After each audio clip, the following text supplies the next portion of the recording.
mabilisang hulaan ha.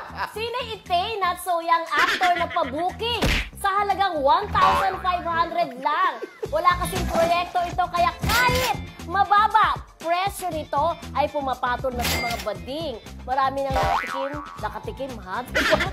Parang galing sa akin, ano? Tapos sa'yo na lang yun, no?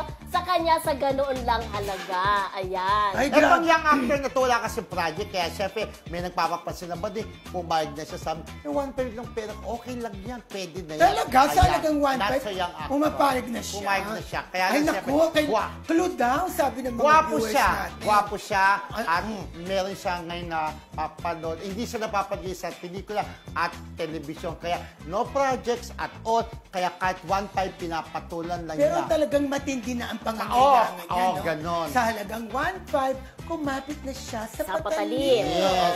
Kapit sa patalim, bayan ko.